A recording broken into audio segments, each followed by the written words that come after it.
galerinha do Instagram, professor Carlos Alfama, começando aqui a nossa segunda transmissão sobre a Lei de Execuções Penais.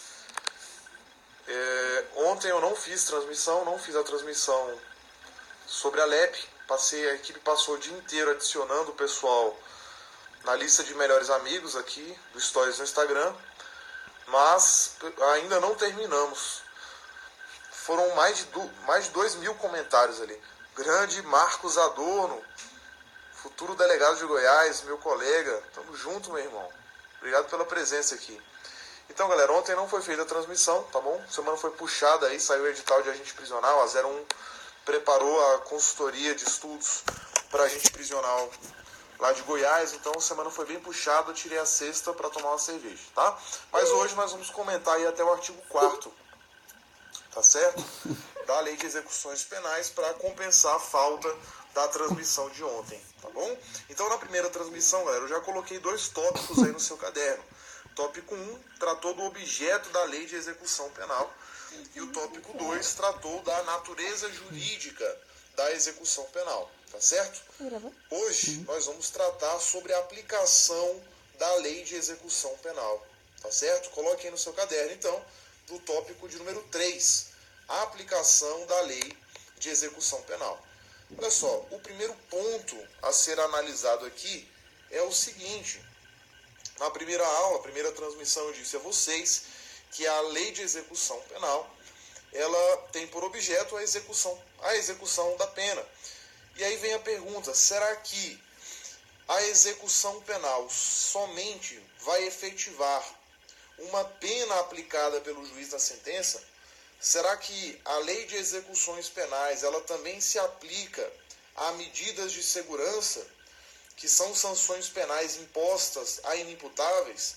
Será que a Lei de Execuções Penais se aplica ao preso provisório, que é aquele não condenado definitivamente por nenhum crime, aquele que está sujeito a uma prisão cautelar? Será que a Lei de Execuções Penais se aplica ao menor infrator, o adolescente que pratica um ato infracional e é sujeito a uma medida socioeducativa? E aí, galera, essas são as perguntas que nós temos que responder, tá certo? E, antes de mais nada, você precisa saber quais são as espécies de sanção penal que existem no nosso direito penal. E aqui é bem tranquilo, galera, nós só temos 2 espécies de sanção penal, tá certo? Alfama, quais são as 2 espécies de sanção penal? Nós temos a pena e nós temos a medida de segurança, tá certo? E a diferença entre elas é a seguinte: a pena é a sanção penal imposta a alguém que praticou um crime, um fato típico, ilícito e culpável. Então o juiz na sentença aplica a ele uma pena, que pode ser de privação da liberdade, de restrição de direitos ou de multa, tá bom? E a medida de segurança também é uma sanção penal, mas é uma sanção penal imposta aos inimputáveis em razão de anomalia psíquica. Já falei um pouco sobre isso na primeira transmissão. O inimputável ele não pratica crime, já que, de acordo com o que prevalece aí pelos teóricos do direito penal, crime é fato típico, ilícito e culpável, tá bom? Então o inimputável ele não recebe pena, mas ele recebe uma medida de segurança. Tranquilo? E aí vem a pergunta da sua prova, dentro do tópico aí do seu edital, a aplicação da Lei de Execução Penal. A pergunta, galera, é a seguinte: a Lei de Execução Penal, ela regulamenta todas as espécies de sanção penal? Então, dentro das penas, a pena privativa de liberdade, a pena restritiva de direitos, a pena de multa, e a Lei de Execução Penal regulamenta a medida de segurança? Galera, olha só, a resposta é a seguinte: a Lei de Execução Penal, ela regulamenta a execução da pena privativa de liberdade, tá bom? Não tem problema nenhum em relação a isso. A LEP regulamenta a execução da pena privativa de liberdade. Segundo, a Lei de Execuções Penais também regulamenta a execução da pena restritiva de direitos, beleza? Como se dá, então, como o Estado faz para efetivar a restrição de direitos que o juiz determinou na sentença. E a Lei de Execução Penal também regulamenta a execução da medida de segurança. Bom, Fama, então a medida de segurança destinada aos inimputáveis, ela é regulamentada, a imposição da medida de segurança é regulamentada pela Lei de Execução Penal? É sim, tá certo? Agora, olha só, cuidado, galera, por quê? Porque a pena de multa, desde 1996, ela é entendida como dívida de valor.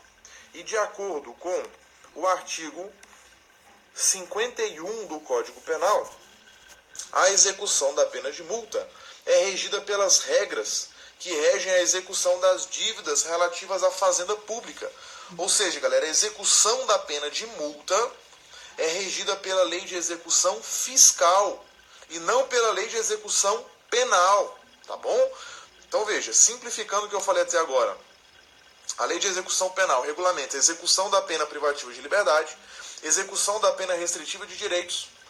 Agora, a pena de multa é regulamentada, a execução da pena de multa é regulamentada pela Lei de Execução Fiscal e não pela Lei de Execução Penal, tá bom? E a medida de segurança, a sanção penal imposta aos inimputáveis em razão de uma anomalia psíquica, ela é regulamentada, a execução da medida de segurança é regulamentada pela LEP, tá bom? Agora, olha só, cuidado. Quando eu digo que a multa, a pena de multa é uma dívida de valor e é regulamentada pela Lei de Execução Fiscal, isso não significa que não existem dispositivos na LEP que versam sobre a execução da pena de multa. Nós temos sim alguns dispositivos na LEP, tá certo? Agora, a execução em sua maior parte é regulamentada pela Lei de Execução Fiscal, tá bom? Ainda em relação à execução da pena de multa, nós temos um julgado extremamente importante do Supremo Tribunal Federal, que foi julgado no final de 2018, mas ele foi publicado agora em 2019. O Supremo entendeu que, apesar de a multa ser dívida de valor, ela não deixou de ser uma espécie de pena, não deixou, portanto, de ser sanção penal, e que, portanto, o Ministério Público tem legitimidade para executar a pena de multa em juízo, tá certo? A Fazenda Pública só tem legitimidade para executar a pena de multa subsidiariamente, ou seja, quando o MP permanecer inerte pelo prazo de 90 dias, tá bom? Então na sua prova vai aparecer a pergunta: de quem é a legitimidade para executar a pena de multa? Resposta: a execução da pena de multa é do Ministério Público, a legitimidade é do Ministério Público. Subsidiariamente, se o Ministério Público não agir no prazo de 90 dias, a Fazenda Pública pode executar a pena de multa, tá certo? Agora vamos lá, galera. Uma próxima pergunta que pode aparecer na sua prova é a seguinte: você já sabe que a LEP se aplica na regulamentação da execução da pena privativa de liberdade, da pena restritiva de direitos e da medida de segurança. Agora, será que a LEP se aplica ao preso provisório? Galera, lembrando aqui o que é o preso provisório. O que a LEP chama de preso provisório é o preso cautelar. É aquela pessoa que não está sujeita a uma sanção penal. Ela está na prisão preventiva, na prisão temporária ou na prisão em flagrante. E aqui, galera, a resposta é de que sim. A LEP tem aplicabilidade em relação ao preso provisório.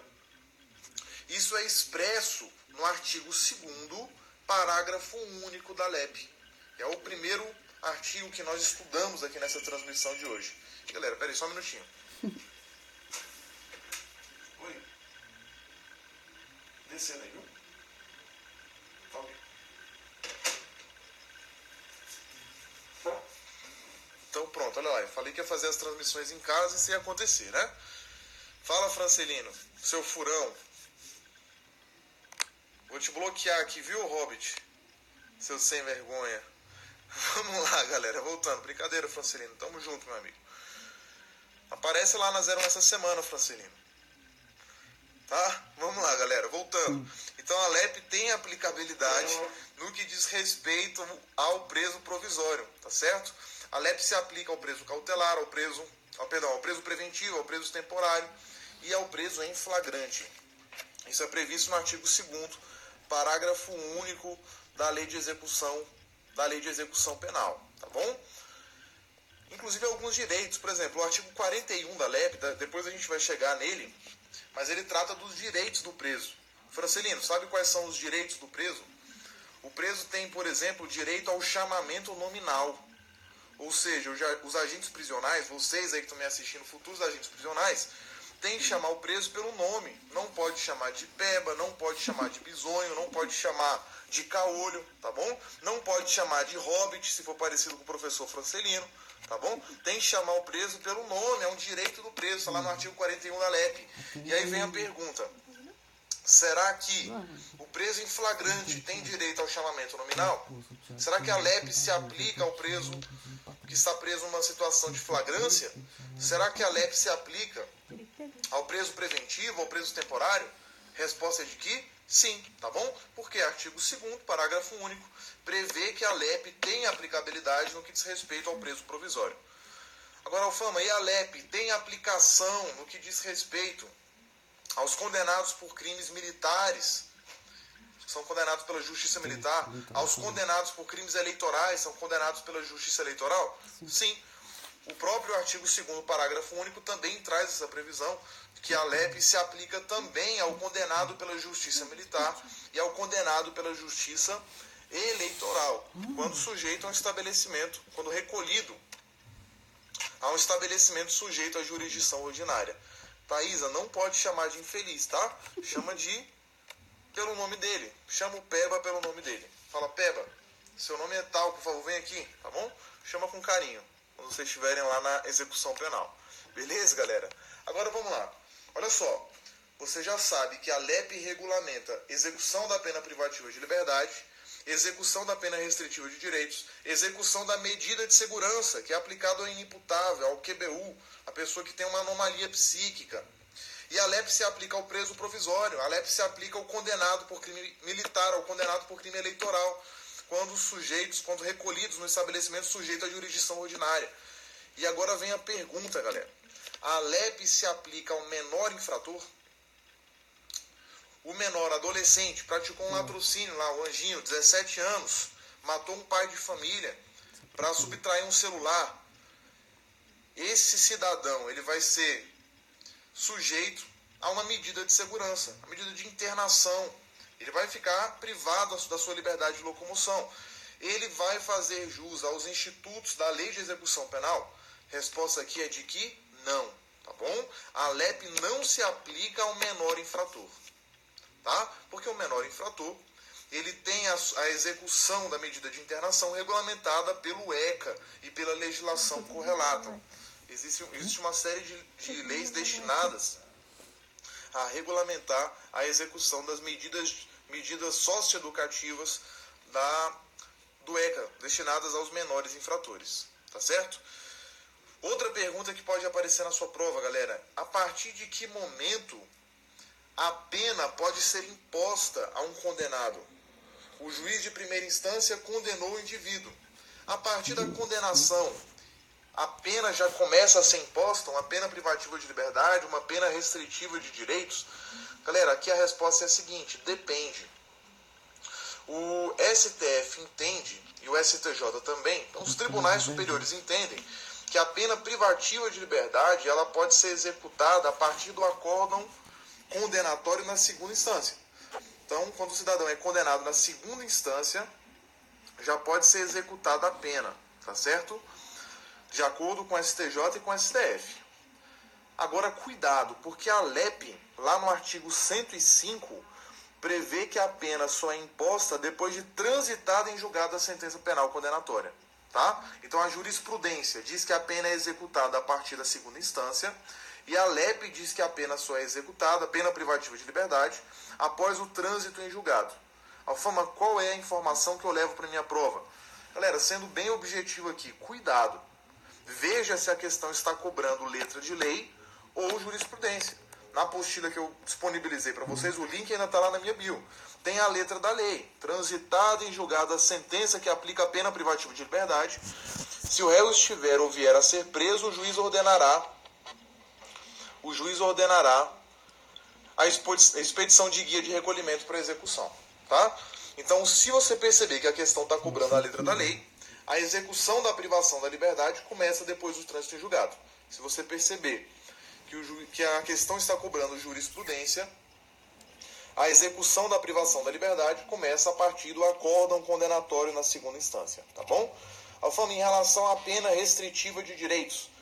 Galera, para a pena restritiva de direitos, a letra de lei prevê que a execução da pena se dá após o trânsito em julgado. Está lá no artigo 147 da LEP.